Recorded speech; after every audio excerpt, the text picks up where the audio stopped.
Welcome, welcome, welcome. As you can see, this is a special edition of the Public Works Podcast. My name is Joseph Blackman, and today I got a real treat for you, a second time around treat. We have Jeanne Jensen. Jeanne, tell us where you're at right now. Yeah, so as you guys know, I was a part of the public sector, really enjoyed the work I got to do there, and I had an opportunity to take a lot of that kind of emphasis, that focus on building things for the future. And this opportunity came to come over to Nox Group, which is where I am today, serving a broader section of the community through our different operating opportunities. So we're a general contractor, we're a specialty industrial subcontractor, we're a fabrication modular and 3D design shop. Okay. And so that's just, it's a really cool opportunity, and it's all done under the umbrella of getting to humanize the people who do the work. So humanizing construction is one of our big taglines. The last time we talked, so if you guys didn't know, I had Jeanne on the podcast, the Public Works Podcast, before, and that was when you were pre-president. You weren't president just yet of AZ Water, and that's kind of how we got connected because we're in the same industry. So now you're the past president of AZ Water. What's life been like? Have you been able to sleep more? Is like things more chill, like 50 less emails a day? You know, you would hope that that would be the way it goes, but that's not typically the way it happens. And I appreciate you inviting me back. I don't think most folks get to do it twice because they get it right the first time, so we had to do it again. But you know, being AZ Water president was incredible. I was really, really lucky to be the youngest association president we've ever had. Okay. And the first woman of color, which was pretty wild. I didn't really think about it at the time until I kind of started looking through the list of the 90 plus presidents that had preceded me and thought, like, holy moly, I know I'm the only one really thinking about it in that regard, but you know, you get to be out there in front. And so it was a fast year. It is incredible how quickly it happens and how quickly you're like, oh my gosh, I still had all these things I had in the back of my brain that I wanted to work on. And so now as a dead president, that's what we call the 5 most immediate past presidents become the AZ Water dead presidents. Still involved in the association. We are a part of the nominating committee that helps figure out who the next leaders of the association are going to be, because we see where the association has been and where it needs to go, and have a little bit of we have an investment in the association, obviously, but we're not still in the trenches of it, so we can kind of provide that perspective of, hey, the association's got a lot of things in flight, we should bring on some board members that are really great at seeing things to execution. So yeah, I mean, it's been a wild chunk of years. I mean, it's 3 years to become president, so you're vice, and then you're president-elect, and then you're president, and it's gone in a flash. Yeah. So what do you say to those, whether young or, I don't want to say old, but seasoned, you know, who are like, I don't need to join an association, or if they're a part of an association, I don't need to get on the board or do anything more. I can just kind of be peaceful in my spot now. What do you say to them to maybe take a stab at getting on the board, making the presidential round? So I think, like a lot of things, we sometimes value the folks that climb towards the sunlight more than the folks that just sort of embed themselves and do good work in the places that they're at. So I think the most important thing is you get involved, because if this industry matters to you, if the work that you do matters to you, it's another way to build your legacy, to build your value, to see the work that you do extend beyond the specific projects you get to touch and the specific people that you work with. Being association president or a board member isn't for everyone. It can feel very administrative at times, and you can feel like, man, when I was in the committees, I got to do more almost, but it's a part of that vision setting piece of it. So, but to that end, I would say, if to those folks who are like, I shouldn't join an association at all, I mean, I'm sorry, you don't want friends, but honestly, it's one of the most powerful things I've created is a community that extends beyond the 9 to 5. I'd agree with that, Because the work that we do it's not as simple as show up, make a widget, send an email, and go home, or process a form and go home. It's much more dynamic than that, and it's much more 4-dimensional than that. It happens at the office, but it continues when you go home for the day. And having a peer group, having somebody that's been there, done that, understands it, will let you both share those challenges, but also support you through the things that you didn't think you were ready for. Because often I think we don't champion ourselves the way that our friends and colleagues would. So that's where associations can really help build you up. and help you see yourself with the mirror that everyone around you sees, right? Yeah, for sure. And I know you joked about the seasoned professional thing. I am well outside of being a YP these days. It's 10 years of experience in the industry, or 35 years or less, and I am unfortunately well beyond the interpretation of rounding error on either one of those. I actually turned 40 a couple days ago. Okay. So officially middle-aged, but I would say that nearly every professional success I've had, if it wasn't completely based in my association relationships, it was certainly fostered and grown in a way because of them. Yeah. Because of the people I got to meet, the conversations I got to have, the opportunities to show who you want to be. Yeah. Outside of your office, right? If you think you want to work for that dream company, well, get on a committee where that person's got some representation, and you're going to get seen for being a doer. And it pays off in so many spaces. But I think the hard part for folks is we only have so many hours in the day. Yeah. So if you can find a piece of an association, a professional organization, a volunteer opportunity that both fills your heart and supports your career, that's where the magic really happens. That's where your commitment comes from. So even within AZ Water or AWWA or WEF or APWA or any of the hundreds of associations out there, if you don't care about it, you're not going to show up the way that you want to.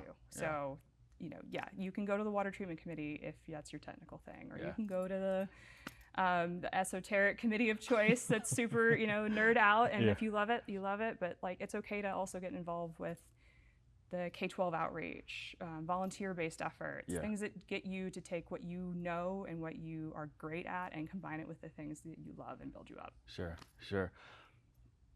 You're not only you're still a part of AZ Water, but you're not on the public sector anymore, in the public sector. You're on the private side. That's also a shift in itself. A lot of people, they'll, throughout their career that I've had on the show, they'll jump from the public side to the private side and sometimes end up back on the public side towards the end of their career. What has that shift been like? What would you say to some of those who are sitting in their agency, their city, county, town job, and they're like, I kind of want to go to the private side and just see what it tastes, feels like. Can you give us a sense of what that shift is like? Well, first, before you make the shift, consult your financial advisor to make sure your retirement programs or pensions or something aren't going to be impacted. Certainly don't want to give up the things that you've worked for. But that disclaimer aside, I would say that for me, it wasn't necessarily about where I worked so much as about what I get to do. And so when I was growing up, I had the role models around me were people in service. I'm a fourth generation engineer, sure. But if you actually look at our history and our family and what our family has imbued in values, it's really about service. My sister has been a critical care nurse her entire career. My dad was an engineer for the power company at the public utilities. My grandfather served the Department of Energy at the tail end of World War II, building nuclear facilities. One of my cousins is a police officer, one's a fighter pilot, one flies for, it's like our family values really drove us towards service.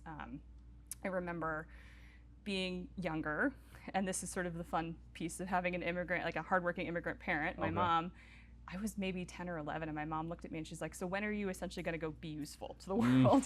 Ouch, Mom, jeez. And without like getting into some of those cultural stereotypes, the expectation was get out there and volunteer, get out there and get involved. And so when I was 11, I started volunteering at the city of Tempe, running some of the art classes, and that turned into an actual job, such as it was when I was 16, and I taught pottery all those years for like a decade. Taught pottery, okay. I did. So if we can talk about ashtrays and coffee mugs, if I can get you some customized stuff, maybe for the Public Works podcast, get you some swag.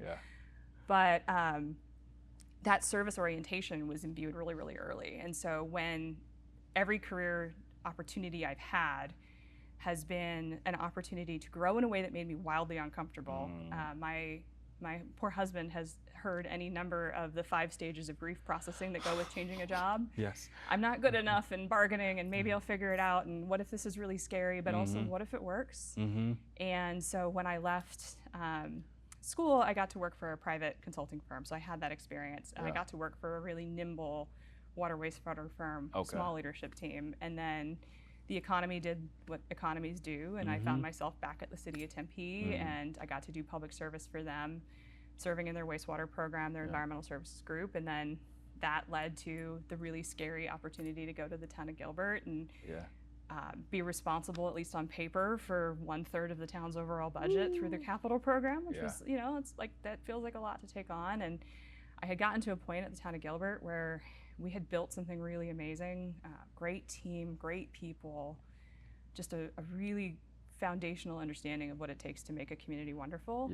And I started to itch for challenge. I'm you know, I'm an ADHD elder millennial kid, and that opportunity to, like, okay, what's the challenge? What's the new program? And I realized it was time to move on. So I made sure the big project I was running was in a good spot. Good for you. Good for and you. I resigned with nothing in hand, and that free fall was scary, but it gave me a lot of opportunity to look at what was out there in the market. And I had known some of the folks that are now here at Nox for a long time, and they said, you know, you can do job X with company Y, or you can do task A with company B. Beautiful. But if you come here, we're figuring it out. We're building this thing, and you get to bet on yourself, and you get to be a part of a tight-knit team that's pulling all in the same direction. And so for me, again, it's about that challenge, it's about that service. And one of the things that we're trying to do, maybe it's not service in the traditional sense of how do I take care of the residents of XYZ community, but instead it's how do we take care of this workforce of people that we are responsible for. And we're not just responsible for the person who comes to work every day, badge in hand. We're responsible for their families too, right? So giving them a safe place to work where they're valued, where they are respected, where the work that they are doing elevates in the community, and they're seen as the sort of the masons of infrastructure, not just folks who swing a hammer or dig a ditch. And changing that paradigm from that threat we probably all got as kids, right? Go to college or you'll have to dig a ditch for a living. Why is that a bad thing? If that ditch carries water to a community that needs it, if that ditch puts a telecommunication conduit in that lets a hospital talk to the 911 network to get care to somebody, why would that be a bad thing? And so I appreciated that here, the paradigm was around doing the work better, doing the work in a way that supported the people, and then turned around and gave a better product to the community. So I'm still serving communities, just not under one banner anymore. I'm getting to serve them through a project they've brought us in on, or through working with our teams to come up with a better way to solve a problem. Sure. Let's say we had a camera crew, which you totally have here, right? I mean, this is the sixth setup. Let's say you had a camera crew follow you around, and we had to shoot a reality show on Jeanne Jensen. You know, reality shows, they have the drama, they have the action, they kind of have the, you know, the tear jerk moment. What would be the, you know, the project you would want to bring that camera crew or that reality show to depict how cool of a job Jeanne Jensen has? I don't know that it would make great TV, but it's probably the thing that's the most enjoyable for me, which is just when we get our groups of folks who each have a different perspective, and we sit in a room and we start taking a problem and just start basically batting it around the room, right? What are all the ways we could take this thing apart? I think if a camera crew followed me around with any, they'd probably find a cautionary tale around the amount of coffee and you know, inconsistency sometimes that exists in my world. But I mean, we've got some great projects.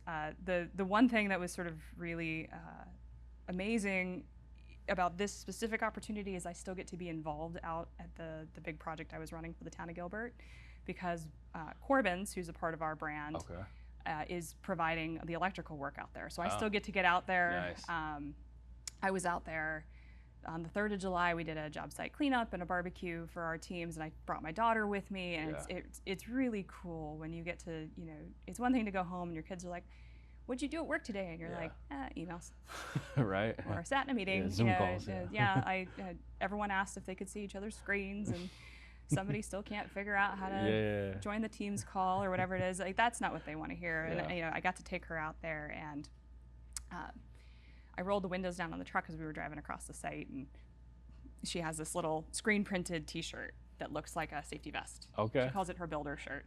And she leaned as much as she could from her car seat. She's like leaning out the window, she's 5, and goes, "Mama, look at the cranes. I want to be a crane." And you're like, you probably don't want to be a crane. But I know what you mean. And you know, it's pretty cool when you can see the work that you're doing the value of it showing up in the faces of the people around you. So that would be like the ideal day to have someone actually follow around would be like the group of us just brainstorming and letting it all out there in that genuinely safe, like, yeah, I'm going to say something. It's probably going to be really, really stupid, but what if we did this? Yeah. And then getting to get out there and appreciate our teams, show my kids and the next generation kind of this is how you get to be a part of something bigger than yourself. Yeah. Because that's kind of the thing you go home and like that's the story you tell people, right? That's the thing you got to be a part of.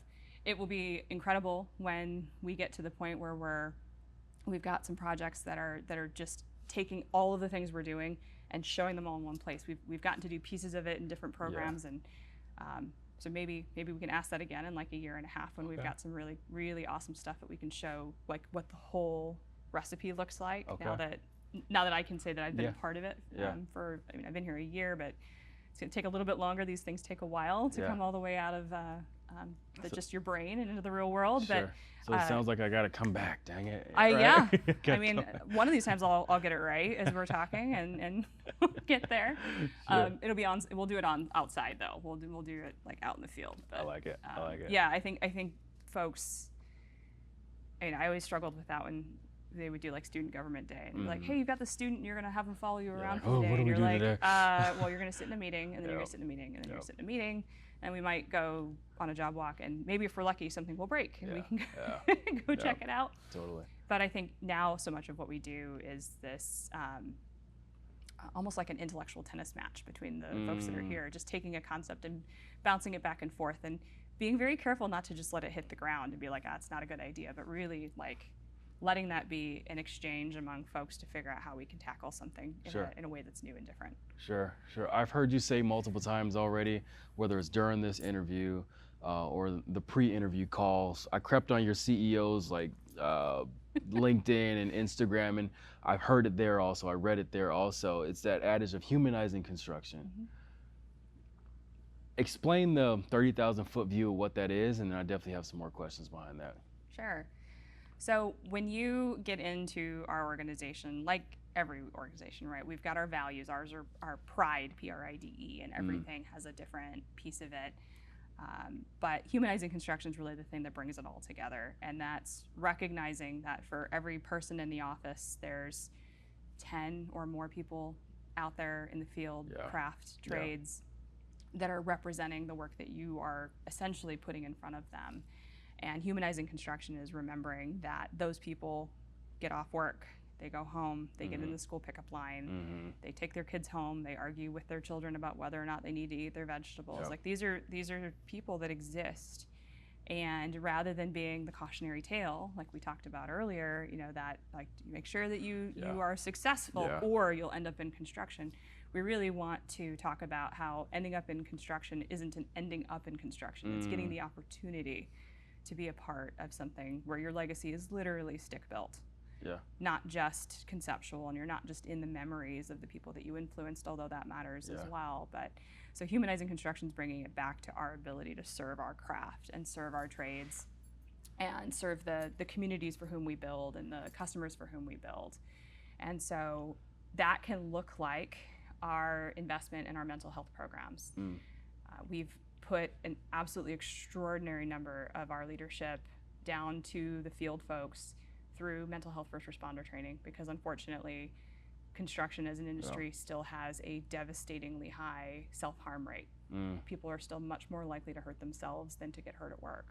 And that's not something we want to have be the case. And a lot of that comes from the traditional way we've treated craft, where we've, as soon as their body isn't able to serve in 115 degree heat, or they're not willing to put their families in a situation where they only see them on the weekend. As soon as they're in those situations, we kind of go, all right, on to the next. And we really want to challenge that paradigm. And some of that is how we're delivering work. But I think as an industry, we have a gap coming. We have a big gap coming in terms of talent and our people. And why on earth would somebody want to come to a place to work where they didn't feel respected, valued, and seen? And so we're investing in mental health. We're investing in physical wellness. Just behind us here, we have a pretty fantastic wellness space for our teams. And we're also looking at ways that as their careers evolve to meet that stage in their lives, how do we both help people understand where they are and then meet them there so that they can continue to have a career in construction, not just a job in construction. And it's kind of all over. It's never a single thing that you touch. I remember in grad school, we were all challenged to like write up a solution for an intractable problem, like something easy like homelessness, and no one thing will fix it. There's so many different components to it, but we're investing simultaneously across the organization in safety, in training, in career track development, in the educational space. Heck, even this space that we're in right now is a part of our ability to deliver training to our teams, to record training so that when they're out on site, they don't have to come all the way into the main building to get training. They can get a record or a resource of it. And it's kind of that, if you're not sure what to do the thing that does the most good for the people of the organization. And then the rest of it takes care of itself. What have you seen out there? And again, I come from the public works side of things, but there's a lot of overlap with construction, public works, water. What have you seen that's worked out there to get that new generation, to get them, instead of wanting to be, Bitcoin traders or, tech bros, like to say, hey, you can get into this water industry, you can get into public works, you can get into construction and have a career and be successful with it. What have you seen that's worked out there at the top of the funnel to get those types of people into the industry? I love that you asked the funnel thing. We talk about it. Like, reality is you can get more people in the door if you just throw resources at it. But are they going to really want to be there? Are they going to see the value in staying? And so it's really not about getting more people to knock on your door. It's getting more people through the door, training them, retaining them, and giving them that opportunity to see success for themselves. And it's interesting just from a cultural standpoint that in Australia and stuff like that, the tradies are seen as this like, it's a cool thing to do. Like it's got a higher value. And so I think a part of it is figuring out what's that little piece of it. How do we get that same Switch degree? That stigma. And get it to like, oh, that's cool. You know how to do things. And I think you're starting to see it already a little bit because, as people get to the opportunity to have to fix their own car or have to do those things, you're starting to see that like, man, that's a skill I don't have. And so part of it is celebrating that sort of self-contained ability to do things, certainly, but when it comes to actually bringing people to the water industry, bringing people to the construction industry, it's really about, you can't be it if you can't see it. So we've got to get out there more, whether it's in your kids' classrooms or career days and things like that, and show people that this is a valuable career. One of the things I love about water specifically is water is always a local issue. There is very little you can do to make a local water issue something other than local. I mean, short of putting water in a truck and driving it across the country, it is a highly local issue. And from a sociological standpoint, or totally nerd out, and I'm sorry, I'm betraying my entire engineering background, but when I was doing a master's program at ASU in public administration, one of the things I kind of nerded out about was the intergenerational motivations for work. And trust me, let's talk about it, because in some of my talks I go into the different, I would say, motivators for the different demographics, from the baby boomer to the Gen X to the millennial to the Gen Z. What motivates them? What gets them excited about stuff, and what kind of ticks them off about certain things. So like that very point. And part of it, I got into it almost in a malicious compliance kind of way, because I'm an older millennial raised by an immigrant mom. My dad's technically too old to be the dad of a millennial. So I was like, I'm not a millennial. Those is like, so that's where it came. Like, it always comes from that. But then when you start getting into it, it was really interesting to see that at the time, the millennial generation was fully in the workforce, and the next generation was just sort of making that transition. And you saw an increasing public service motivation in the subsequent generation. So it had dropped off precipitously with Gen X. Because they saw kind of the way that their parents and their grandparents had come through things, and they kind of got into that, just a function of the way that the world was at the time. You know, every man for themselves, figure it out. Yeah. And then you saw us older millennials, depending on, you know, exactly when you fall in that range. I was a sophomore in high school when the Twin Towers fell.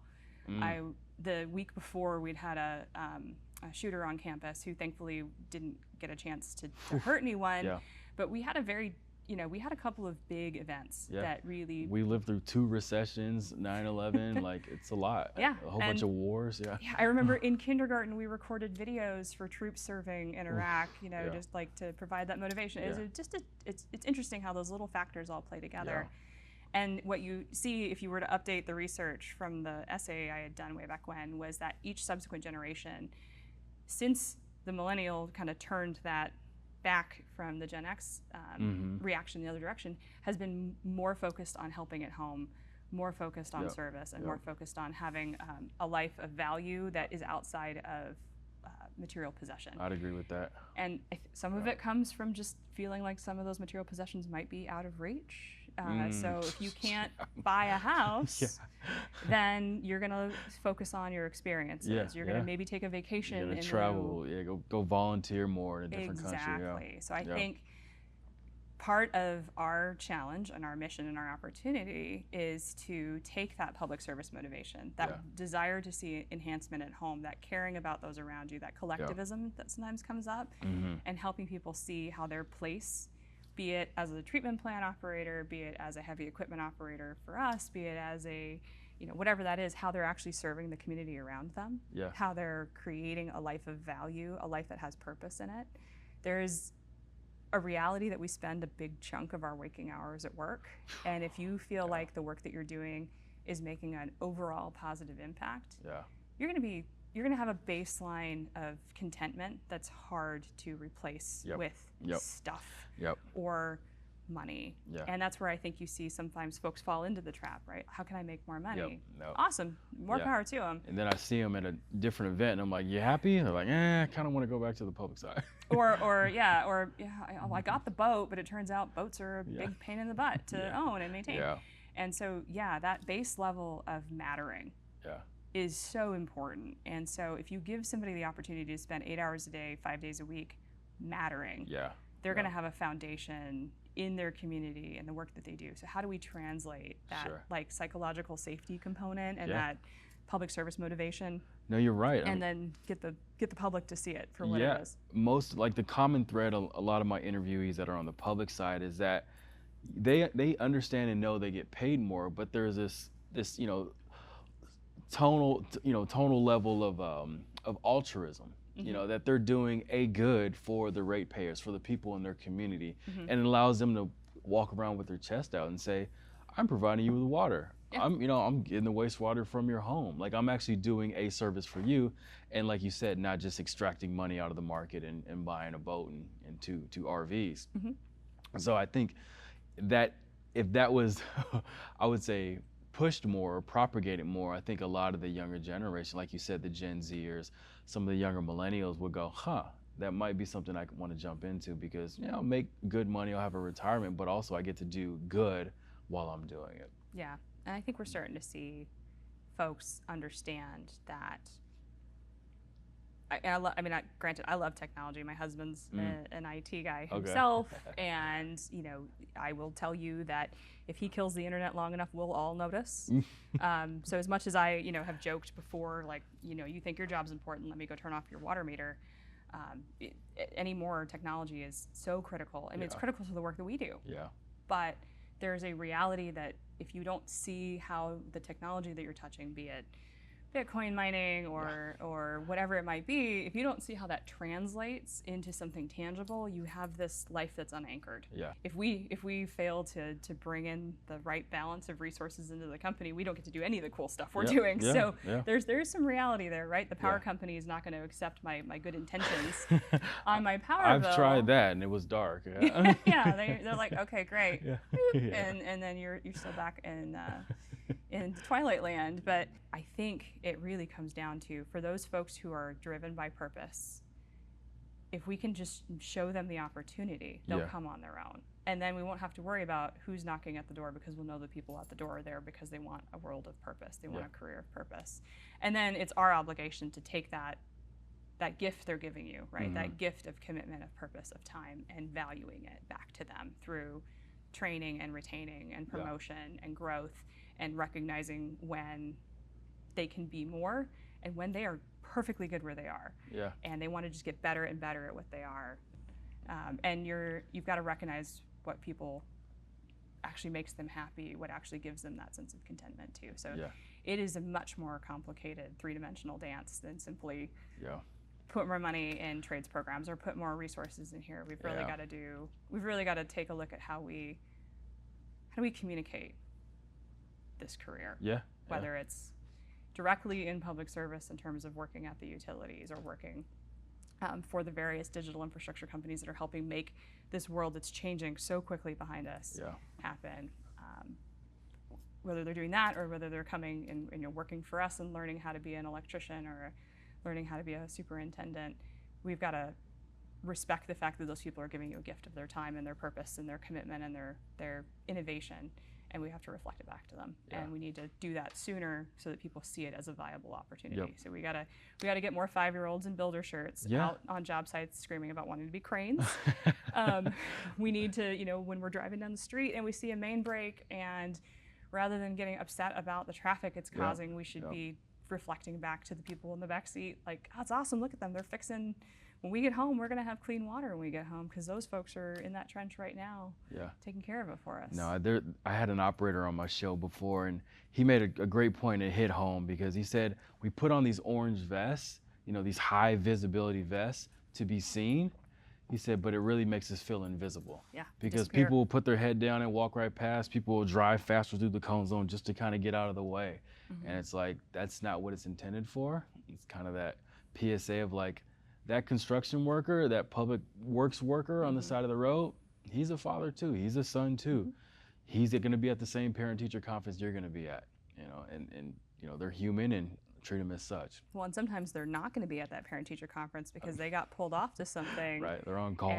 And recognize that has value too. I mean, I think about it, I'm very lucky to have had a very flexible career and stuff in that way. And I know you've done a great job of bringing some of those folks to kind of a broader audience and say, hey, it's Christmas Eve and you're working.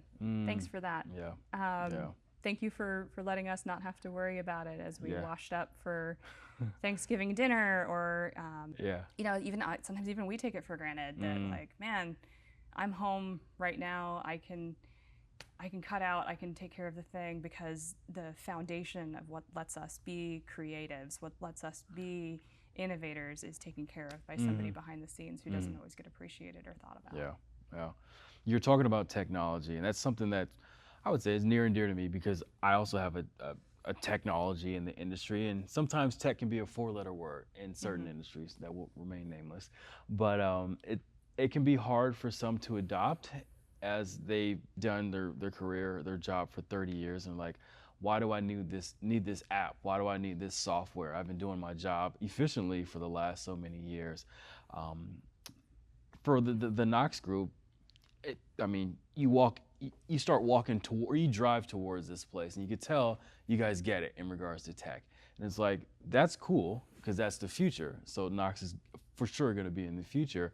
What have you guys seen in regards to, I guess, getting tech adopted with the workers that are out there in the field, to say, hey, this can help you work more efficiently, and not only inside Nox Group, but just industry-wide? What would you say to those to use tech to implement it, on the ground level, so you can operate more efficiently?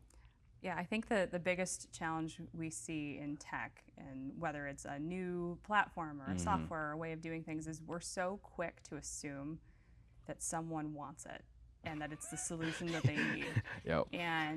There are times where it is going to be a game changer. It's going to make this work safer. It's going to make it faster. It's going to make it more efficient. And there are times where, pencil and paper is still going to work. And so one of the biggest challenges we have with tech, I think, is we don't bring it to the people we think could be the users with enough curiosity. we come, I got the solution for you. Yeah, And they're it's a like, top-down approach. why do I need this? Yeah. I've been doing this just fine for 30 years. And I think if you listen with the respect of, hey, what are the 3 things every day that you waste the most time doing? Yep, great What are question. the things that cause the biggest issues, from safety, access, documentation, record keeping, whatever it is? Like, what are the things that you feel like if something else or someone else took care of it, your life would just improve from an administrative function? I think if you come at it from that bottom up versus that top down, one, you're going to be demonstrating respect, and that helps immensely versus coming in with the, I've got the solution for you, and they're like, I got a 10-pound sledgehammer that says you should leave. So that's a big part of it, and certainly adoption can vary by audience, by utility, depending on who's working on it. And I think that's one of the biggest challenges, is that just because you have a tool doesn't mean someone needs it. And the worst thing you could do would be hand them a tool, they use it once, and then they set it aside, and now they've spent money, they've spent time. I've seen that so often. Yeah. And we got this new software, everybody's gonna use it, we paid $300,000 for it. 3 months later, it's just no one's using sitting. And then the next time when an actual solution comes up, and you're like, I got this idea, they're like, no, You remember see what that happened time? So I think that's the first thing, is just being a little bit more slow, humble, some combination thereof, to just stop and listen to the folks around us and what do they actually need. And then 2, once you understand what they need and you've actually made sure your solution meets it, and it doesn't, maybe it solves 100 problems, but it creates 10 new ones. Are those 10 new ones worse than the 100 you solved? Playing whack-a-mole, Right. And then recognizing that just because you have the tool, we've got projects that, we do this incredible 3D modeling, and we do this sequential layout, and so we can see exactly which pieces of a site are going to be in place versus which ones haven't been built yet. And we think about it, that's great, that's awesome. But you don't need it for every project, doesn't need it. Every field team doesn't need it for every job. And maybe we'll get to a point where that, it becomes such a second nature to do it that it will make a lot of sense. But it's questioning, it's being realistic, it's asking those curious questions. It's making sure we're actually solving a problem that the people who we're solving it for agree is actually a problem. And then in public sector life, we're first in line to be 5th to try it, meaning more like 10th to try it. Well, meaning, you have to think about public health, you have to think about public safety. If this thing you're doing opens up some risk, is there still an expert there who's going to stand between the technology's decision making and the public's reality? And recognizing that that person who's standing in that gap is the one that bears the responsibility, and respecting the heck out of that is really important. And that translates to our field too. So if I give somebody in the field a tool, and for whatever reason it creates an unsafe situation, am I gonna pull the tool into a meeting and put it on a PIP and tell it like this is unacceptable, or am I gonna be pulling in that foreman, that superintendent, whatever it is, and say, how did this happen? And they're gonna point to the tool, but ultimately it's still people that take that responsibility, right? So that's, I hate to say full circle on the humanizing construction piece of it, but as much as we bring it in, we have to make sure that we're bringing in the people along the way. That said, I think it's also sometimes it's okay to just say, not today. My grandfather lived to be 100 years old, and when he was in his mid-90s, I visited him, and it was around his birthday in May, and I'm standing in his living room, and his cell phone rings. He was a technology adopter. Was it an iPhone or a flipper? He had web TV back when it was a thing. If you remember web TV email. Super technology adopter, but he would be the first to tell you he retired rather than learning how to do computer drafting. Now, bear in mind, he retired in his 70s, and this particular day I was visiting him, he was in his 90s. So he gets this phone call, and he steps out of the room, and I can hear his half of the conversation, and I can hear him saying, son, I'm going to interrupt you there. No, I appreciate that, but you're going to have to find another solution than just call me. And you can kind of hear, the sort of that like chipmunk voice of the other person. And he goes, no, son, I think you don't understand. I'm 94 or 96 or whatever it was. One of these times you're going to call me to ask a question, and I'm not going to pick up because that's just how life goes. And they told him the context of it, without breaking any national secrets, was he did HVAC systems, plumbing systems, et cetera, for national nuclear installations. Okay. So he'd get these phone calls. Hey, you're the last guy to touch this site, and the drawings are always, by nature, they keep the sets slightly different so that you can't just, break into some place and night at the museum, Here's the plans plan. under your shoulder and run away. Yeah. And so they would rely on him to fill in some gaps Wow. in these drawings 20 years after he had touched any of them, 30 years after he had touched any of them. And I said, oh, well, maybe we can just email you the file and you can mark up what you remember. And he's like, son, I retired rather than learn how to do that. And ultimately, they ended up sending a couple of, scary guys in black SUVs with a couple of sheets, and he marked them up by hand and sent them home. It's like, think about the way that because he touched that with his hands 30 years ago, that made the memory. Yep. And in his twilight years, pushing 100 years old, was still able to bring that memory up. And so I think there's some real value in recognizing that things you touch with your hands still, humans are still human. we learn better through touching, through manipulating, through pencil and paper. And so when technology breaks that relationship, we have to make sure that we're breaking it to make it better, and we're not losing that touch along the way. And it's kind of an odd story to kind of talk about tech, but it's like, just because you can, we often ask the question, can we do this, and not should we do this? Yeah. And so that's another little piece of it, is just are we potentially taking someone's expertise and changing it in a way that is going to diminish it long term? Oh. So. Yeah. 20,000 by 2030. That's the numbers I'm hearing. 20,000 by 2030. And the context of that is Arizona's projected need 20,000 additional construction workers by 2030. What are we gonna do? I've walked on basketball courts where I got 4 and I need 5. I've been on football fields where I have 10 and I need 11. There's a certain anxiety about that, saying, can we get the job done with the amount of people that we have? What's Nox Group doing in regards to that? So I think Nox Group is doing the same thing in many ways that nearly every kind of front-leading construction company is. Maybe we're doing it, maybe we have a little bit different toolbox, but ultimately we're trying to figure out how to, one, to your point, get more people knocking on the door in the first place. You can't replace all 20,000 of those folks with tools and efficiencies. We're keeping the people we've got. It's a heck of a lot easier to keep the people you got. So if you got a 25-year-old who's 5 years into the industry and they leave, put them in a headlock. What a devastation, because you just lost a generation's worth of potential expertise. That leaky bucket is a killer. It's a huge thing. And then we're using, back to technology, we are using technology to find ways to reduce the number of hours that we have to have someone in the field. And if we can do it, if we can bring it into the shop, we maintain a couple 100,000 square feet of assembly and manufacturing space between our various offices. And we take our virtual design team and we do what's called a fully federated model. So we take that design, we completely build it out, we identify all the pieces of it, and to the extent that we can, we bring it in-house. We do it in controlled conditions where it's well lit, it's 78 degrees as opposed to 115, the sun's not in your eyes, there's not dust getting into your weld.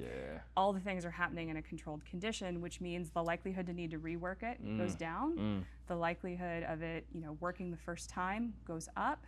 If you need a tool or a thing, it's right over here. You're not having to trek all the way across a giant site. Some of the job sites we build are half-mile long. Right.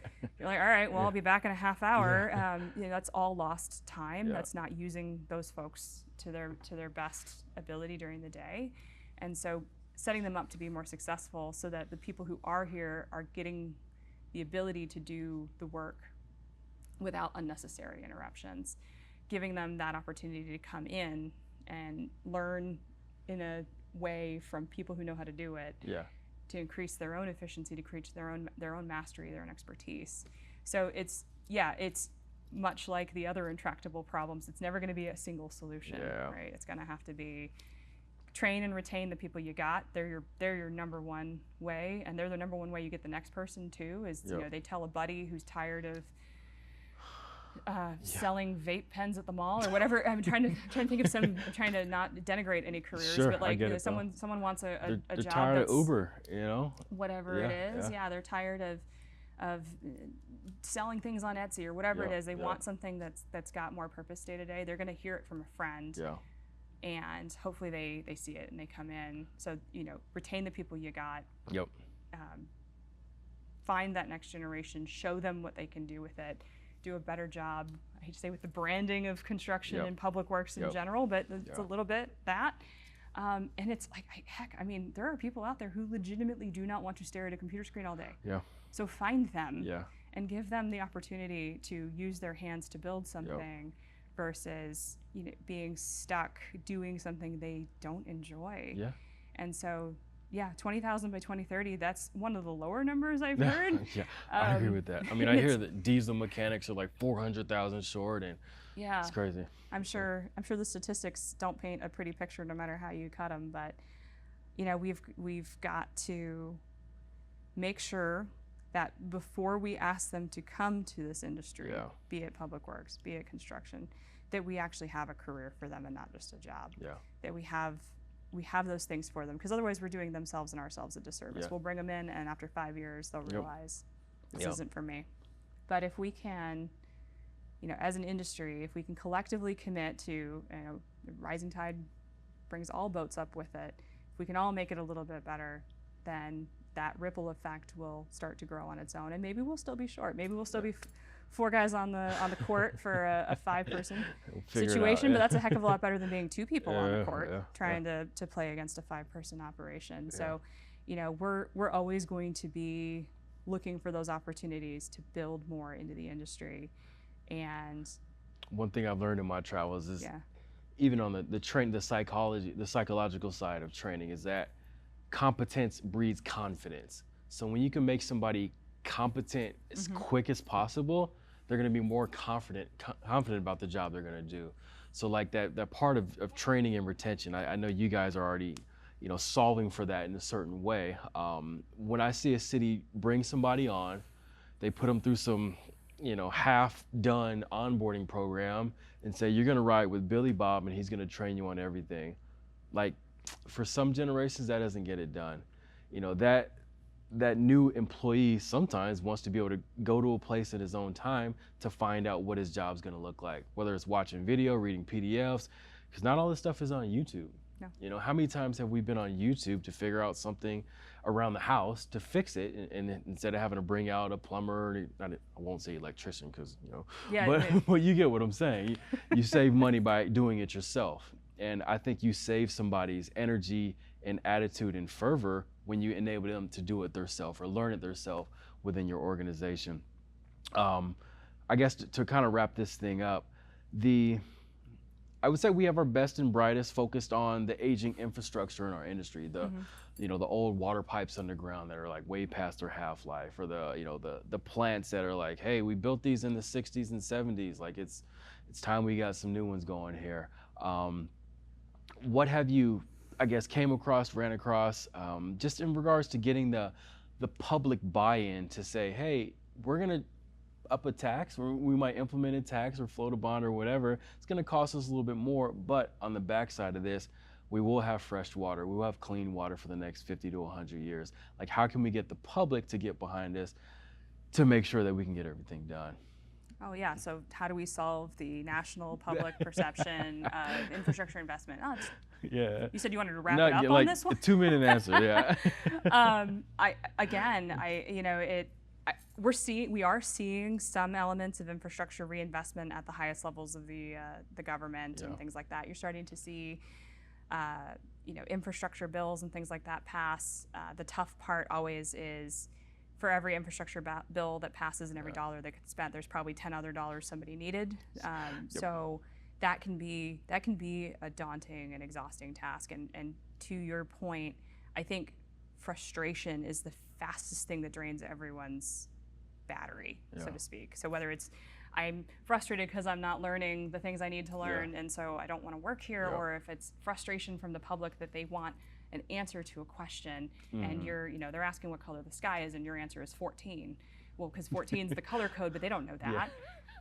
Engineer speak. The marketing and branding folks, I'm sorry, I know that's not the hexadecimal for blue, but apologies for that. But I think the hardest thing is we both fail to help people see where they are, meet them there.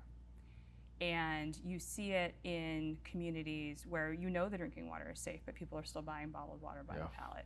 Or you see people continuing to have an intrinsic distrust. So how do you tell somebody, I need to raise your water bill so that your water stays safe, when they don't think it's safe in the first place? So they're like, okay, so you're going to raise my bill so I can still have this thing in my house that I barely water my plants with because I don't trust it, I don't understand it. And I think we've collectively got an opportunity with all of the ways that information gets out there. All of the ways.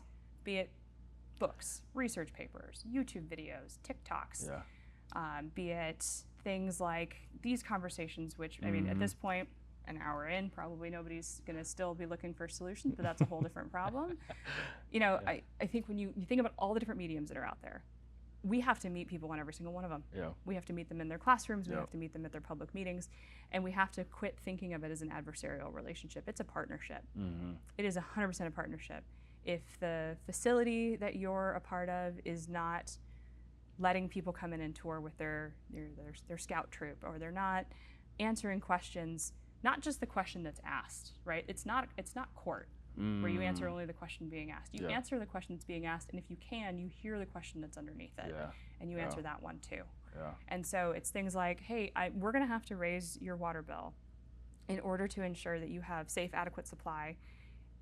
But let's talk about why you might not have safe, adequate supply. Let's really make sure you understand the implications of a overextended water supply or new regulations, and how does this impact the Blackman household? You know, how does it's going to lower by removing this contaminant the EPA has identified, we're going to reduce your entire household's risk of cancer by 1 in 10,000. That's a number people can, that's a scary enough thing that if you told somebody, here's a bowl of Skittles, there's 10,000, one's gonna murder you, you're not touching it. And so although 1 in 10,000 might feel like a small number to somebody who only deals in statistics, that's a really big number for somebody in their home. So I think part of it is just having conversations with people who understand what's the message, what's the take home. I mean, I could stand in front of our public in various situations and tell them, your water's safe, your water's safe, your water's safe. But what actually mattered to them was when I said, not only is your water safe, my kids drink the water. They drank it in their bottles when they were infants. They drink it today out of the fridge. I've got a carbon filter in my fridge that I remember to change occasionally. But I mean, until they personify it, it's kind of a thing. It's an interesting switch. It's people don't distrust the science; they distrust the scientists. So we got to stop being the scientists and start being their neighbors again. Start being their friends. Start being the people that they run into at the grocery store and have that casual conversation on. And that may look like an Instagram reel. It may look like a YouTube short. It may look like a fun cartoon with an easy to remember song, or a third grade classroom visit, or a scout troop tour. But the more we tell people that this is an investment across the community, this is something that lets you do all the things that you think about without having to worry about that one piece at home, whether it's having the lights on because the power grid needs to be expanded in order to meet growing demand, whether it's reusing our water and trusting the water's quality and not judging it by its history, whether it's investing in road surfaces or digital infrastructure, whatever those things are, it has to matter to the individual. It has to come home, right? Because that's the dinner table conversation. That's oh, hey, the city's coming by next week to change your water meter. Why are they doing that? They cut me off, I mean, the meter at my house just got changed. And my lament to my husband was, dang it, that means our water bill is going to be more accurate. And he's like, why is that a thing? I was like, because older meters don't always capture those little leaks you've got in your house. I guess we better fix that, dripping sink or whatever it is. But for me, I can make that connection at home because this is my day-to-day. So how do we bring it home for folks? How do we help them understand that these investments they're making today are so that their kids, their grandkids, their neighbors, the kids they coach for t-ball, whatever it is, are going to be able to enjoy that same level of confidence that we enjoyed? And then for those folks who aren't there yet, who aren't confident yet, how do we meet them where their concerns are? Because if they trust the science but they don't trust the scientists, then it really comes down to the message. And so if anyone can take the science and present it in a different way, how do you become the trustworthy resource? And how do we show up be it, not full circle plug, how do we show up at things like AZ Water and build that community of engaged experts? How do we show up at the corporation commissions and the economic development forums to talk about, it's great that you bring in this industry, but if nobody wants to live here, there will be no one to work there. So how do we remember that it's an ecosystem, and how do we make sure that that ecosystem component is part of the message we're building across our communities? That was not a 2-minute answer, unfortunately. It's 3 minutes. but it's not a 3-minute problem either, right? And we're going to try things, and some of it's going to work, and some of it's going to struggle, and we're going to try again.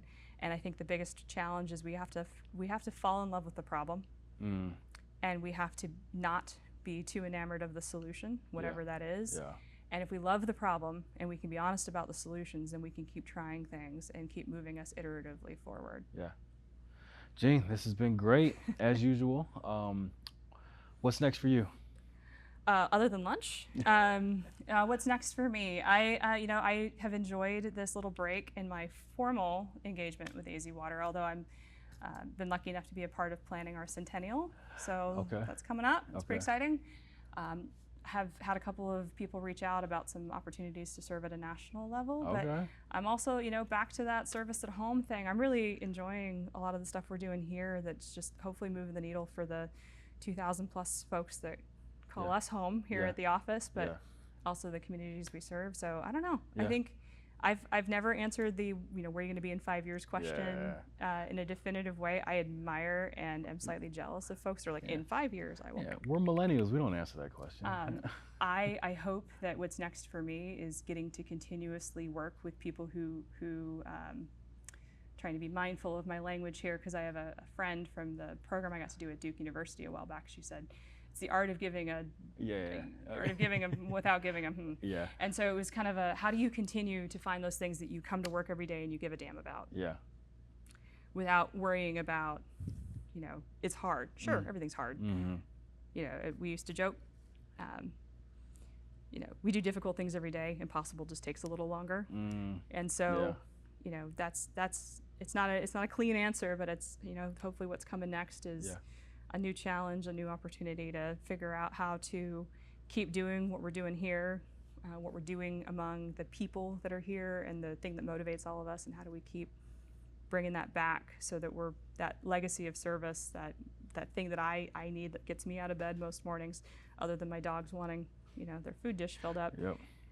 That thing that gets me here to the office is that sense of service. So how do we keep growing? How do we keep tackling challenges? That might look like more volunteer work. It probably will.